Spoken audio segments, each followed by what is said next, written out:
As we celebrate the birth of our new state, it's important to realize that the women had a very important voice in its creation. Now, to be sure, us men are important, if I do say so myself. But the women folk here are some of the whole reasons us men folk survive. These women were busy cooking, cleaning, keeping our clothes as presentable as possible, and while they were doing all this, they made sure to keep up to date with all the latest news. Now, Mrs. Cobb has always been gracious host to anyone who comes to her door, and a day of sewing with good friends is looked forward to with zeal, especially when the new governor's wife arrives, with all kinds of news that could be coming with her. Ladies, thank you for coming today. I've had quite a time getting this quilt ready for Eliza's nuptials.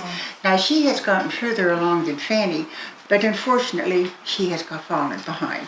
To be certain, that girl of mine always has her head in a book, never thinking of her prospective suitors.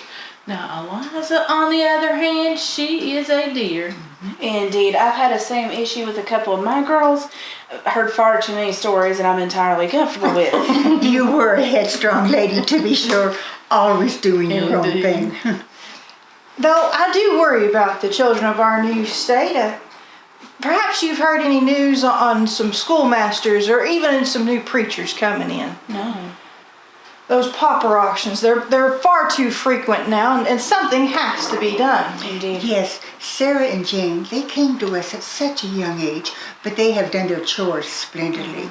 Now, Mr. Cobb told me that Sarah, she is about to reach the age to receive her papers. Indeed. I am so looking forward to the day when we no longer have the auctions to give the children the care and direction that they need. Indeed.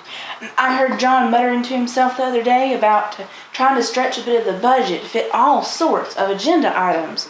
I believe it's up to us, truly, to make the difference. To be certain, just think of all the things we've already accomplished, and we're still doing. Think of Mary Patton, and that black powder that she makes takes all the way to South Carolina, Charleston by herself. And poor Lydia, that poor lady was captured by the Chickamauguans all those years ago. They were going to burn her at the stake till Nancy Ward stepped in and saved her, and then she still taught them how to make butter and certain things like that before they let her go. Oh, that was a horrible time, to be sure. Never know when those savages would return and burn everything to the ground. True, but quite a few treaties have been established, and well, hopefully our families can live and thrive together in peace. Indeed. Ladies, let me tell you the latest. I did visit Knoxville the other day, and now I heard there's a new story in town. Have you seen any new material?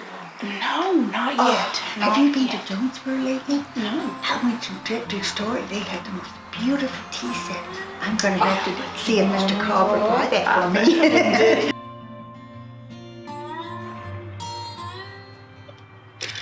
Women are truly wonders the world over. As the state grew more and more, women came together in harmony and shared all the factual information they could gather from their husbands. Tennessee didn't become a state through the men alone. It was supported every step of the way by the women of Tennessee.